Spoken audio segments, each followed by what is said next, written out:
বলতেছি অসীম বলতেছি। তো ঠিক আছে, তো আমরা দেখলাম যে কয়েকটা বিষয় দেখলাম। যদি আমাদের সূক্ষ্মকোণ হয় তাহলে ঢালের মানটা সবসময় কি আসে? ধনাত্মক আসে। যদি স্থূলকোণ হয় তাহলে ঢালের মানটা কি আসে? আমাদের ঋণাত্মক আসে। আর যদি সমকোণ হয় তাহলে সেটাকে কি বলতেছি আমরা? অসীম বলতেছি। কি বলতেছি আমরা? অসীম। ওকে, এগুলা কি বলতেছি আমরা? অসীম বলতেছি। আমরা বিষয়টি এখন কথা হলো আমাদের টপিক ছিল হচ্ছে গ্রাফ পড়াবো। কি পড়াবো? গ্রাফ। আমাদের টপিক ছিল গ্রাফ পড়াবো, কিন্তু আমরা পড়াইতেছি কি? ঢাল। এখন কথা হলো স্যার যে কেন আমাদের ঢালটা জানা উচিত? আমরা তো পড়বো গ্রাফ। আসলে আমাদের এই ঢালটা আমাদের গ্রাফটা বোঝার জন্য, গ্রাফটা সম্পর্কে আমার ধারণা পাওয়ার জন্য কিভাবে আমরা করব যাতে ভুল না করতে পারি আমরা জিনিসগুলা, সেখান থেকে আমাদের আসলে ঢালটা সম্পর্কে একটু ধারণা থাকা উচিত। তো বিষয়টা হলো আরেকটা জিনিস দেখবো আমরা ঢালের ক্ষেত্রে। তো আমার এটা হচ্ছে আমার x অ্যাক্সিস এবং এটা হচ্ছে কি আমাদের y অ্যাক্সিস। তো আমরা কি বলছি ঢালের সংজ্ঞায়? অনুসরণ রেখা x অক্ষের ধনাত্মক দিকের সাথে যে কোণ উৎপন্ন করে তার ত্রিকোণমিতিক কেন্দ্রের মাধ্যমে কি বলে? ঢাল। তো আমার এটা হচ্ছে x অ্যাক্সিস, এটা হচ্ছে কি আমার y অ্যাক্সিস। তো আমার এই যে যদি আমি সরলরেখা একটা টানি, দেখি সরলরেখা টানছি, এটা আমার O মূল বিন্দু গেল। এটা হচ্ছে আমি ধরলাম যে AB সরলরেখা। তো AB সরলরেখা একটা সরলরেখা x অ্যাক্সিসের ধনাত্মক দিকের সাথে কোণ উৎপন্ন করতে হবে। তো এই সরলরেখাটা আমার x অ্যাক্সিসের সাথে ধনাত্মক দিকে যে কোণ উৎপন্ন করছে সেই কোণের মান আমি বললাম যে থিটা কোণ। কত কোণ? থিটা কোণ। সেই কোণের মান কত? এখানে কোণ উৎপন্ন করে নাই, কোণ উৎপন্ন করে নাই। তার মানে এখানে হচ্ছে কি আমার থিটার মান হচ্ছে কি 0 ডিগ্রি। থিটার মান 0 ডিগ্রি। তো থিটার মান যদি 0 ডিগ্রি হয়, যেটা কোণ উৎপন্ন করে নাই, তাহলে এখানে কি হবে? ঢালের মান কি?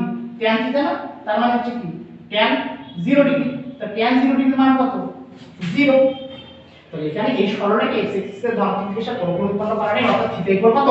0 ডিগ্রি। যার কারণে ঢাল tan থিটা মানে হচ্ছে tan 0 ডিগ্রি, ঢাল কত? 0। ঢাল কি? 0। তার মানে এখান থেকে আমরা একটা কথা বলতে পারি, x অ্যাক্সিসের সমান্তরাল কোণ রেখা, x অ্যাক্সিসের সমান্তরাল কোণ রেখা আমার x অ্যাক্সিসের ধনাত্মক দিকের সাথে কোনো কোণ উৎপন্ন করে না। যার কারণে কি হচ্ছে? আমার ঢালের মানটা 0 হচ্ছে। ঢালের মানটা কি হয়? 0 হয়। এবার আমি যদি লক্ষ্য করি যে আমি আরেকটা সরলরেখা নিব, দেখি তারা কি করে। যে আমি এখানে আরেকটা সরলরেখা নিলাম, এই সরলরেখাটা হচ্ছে আমার সিডি সরলরেখা। কি সরলরেখা? সিডি সরলরেখা। তাহলে এই সিডি সরলরেখাটা আমার x অ্যাক্সিসের এই দিকটা ধনাত্মক দিক, এই ধনাত্মক দিকের সাথে আমার কত কোণ উৎপন্ন করছে? তো ধনাত্মক দিকের সাথে তারা 90 ডিগ্রি কোণ উৎপন্ন করছে। কত ডিগ্রি কোণ? 90 ডিগ্রি কোণ উৎপন্ন করছে। তাহলে আমার এখানে থিটার মান কত? Theta equal 90 degree. তো আমি কি জানি রে বাবা? ঢাল সমান কি? tan theta. তো থিটা মানে কত আমার? তার মানে কি হচ্ছে? tan হচ্ছে 90 ডিগ্রি। তো tan 90 ডিগ্রি মানে কত আমার হচ্ছে? sin 90 ডিগ্রি বাই কত? cos 90 degree. তো sin 90 ডিগ্রির মান হচ্ছে 1, cos 90 ডিগ্রির মান 0। এখানে আমি কি বলবো হচ্ছে এটাকে আমরা ফিজিক্সে কি বলবো? আমরা অসীম। কি বলবো আমরা? অসীম। এখন প্রশ্ন হলো স্যার এই জিনিসগুলো শিখতেছি কেন? কেন শিখবো? এখন আমরা বুঝবো আমরা কেন শিখবো বা শিখলাম কেন এই জিনিসগুলো, আমাদের গুরুত্বটা কোথায়। এবার আমরা যখন এখন গ্রাফে চলে যাব গতিবিদ্যা, সেখানে বলা হয় যে একটা কথা বলা হয় যে যেমন বেগ বনাম সময় গ্রাফ অঙ্কন করেন। কি বলে? বেগ বনাম সময় গ্রাফ। অথবা বলতেছে যে সরণ বনাম সময়ের গ্রাফ, লেখচিত্র অঙ্কন করো। তারপর সেই সরণ মানে হচ্ছে অবস্থান বোঝায়, দূরত্ব বোঝানো হয়।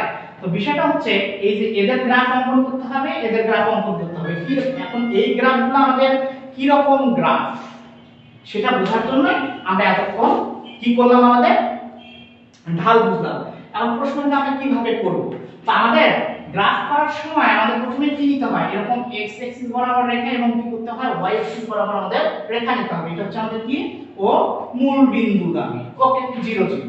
তো বিষয়টা হচ্ছে যে স্যার এখন এই যে বেগ বনাম সময় বলছে বা সরণ বনাম সময় বলছে, আমি বললাম এটা সরণ বনাম সময়, এটা গ্রাফ অঙ্কন করতে বলছে। আমি সরণটাকে যে এই দুইটাকে দুই পাশে আমার ডাইমেনশন মানটা বসাইতে হবে। তো বিষয়টা আমি সরণটাকে কোথায় বসাবো আর সময়টাকে কোথায় বসাবো? এটা তো আমার y অ্যাক্সিস, এটা তো আমার x অ্যাক্সিস। আপনি বলতেছেন যে আপনি সরণ বসাবেন হচ্ছে y অ্যাক্সিস বরাবর, আমি হচ্ছে সরণ বসাইতে দিচ্ছি x অ্যাক্সিস বরাবর। আসলে আমরা কোনটা বসাবো এটা নিয়েও আমরা একটু কনফিউজ থাকি। তো বিষয়টা হচ্ছে আমরা ক বনাম খ এটা দিয়েই বুঝি। আমি বললাম যে ক বনাম খ এরকম যেটা বলবে এখানে ক যাই থাকুক এবং এখানে খ যাই থাকুক এটা বনাম এটা যদি বলে তাহলে এই যে সামনে যেটা এটা হচ্ছে কি y আর এটা কি হবে হচ্ছে আমার x। তার মানে এখন যদি দেখেন এই যে বনাম এটা ধরলাম ক এটা কি খ, তাহলে এই যে কটা কোনটা হবে y আর খটা কি হবে x। তার মানে এই যে সরণটা কোন এক্সিস বরাবর হবে আমাদের y এক্সিস বরাবর কি হবে y এক্সিস বরাবর এবং সময়টা কি হবে আমাদের x এক্সিস বরাবর। ওকে, তাহলে এখন বিষয়টা হচ্ছে যে স্যার সরণ বনাম সময় এর লেখটা কি হয়, সরণ বনাম সময়ের লেখটা কি হবে? তাহলে বাবা সরণ ভাগ সময় আপনি তো সূত্র জানেন s ইকুয়াল কি vt সূত্র জানেন তাই না, s ইকুয়াল কি জানেন vt জানেন, অথবা আপনি জানেন যে v ইকুয়াল আপনার জানেন d বাই t। তো সরণ মানে কি দূরত্ব অবস্থা, তার মানে দূরত্ব বনাম সময়, দূরত্ব বনাম সময় বা সরণ বনাম সময় আপনি যাই বলেন এরা তাহলে কি নির্দেশ করতেছে বেগ নির্দেশ করতেছে। অর্থাৎ আমার সরণ বনাম সময়ের লেখচিত্র কি নির্দেশ করবে বেগ নির্দেশ করবে। সেরকম বেগ বনাম সময়ের লেখচিত্র আমাদের কি নির্দেশ করবে। আমি যদি বলি আমরা v equal q plus at আমরা জানি, এখান থেকে আমরা a বের করতে পারি কি v minus u by t, অর্থাৎ বেগ বাই সময় কি লিখলাম আমরা বেগ বাই সময়। তো বেগ বাই সময় বেগ বনাম সময় তাহলে আমার কোন গ্রাফে নির্দেশ করবে ত্বরণ নির্দেশ করবে। কি নির্দেশ করবে ত্বরণ নির্দেশ করবে। এখন এটা কিভাবে নির্দেশ করে কি সম্পর্ক দেখাচ্ছে সেগুলো আমরা দেখব। তো বেগের অনেক ভাগ আছে, সমবেগ অসমবেগ, বেগ ধনাত্মক হবে নাকি ঋণাত্মক হবে, এই বিষয়গুলোই আমরা দেখার চেষ্টা করব। আমরা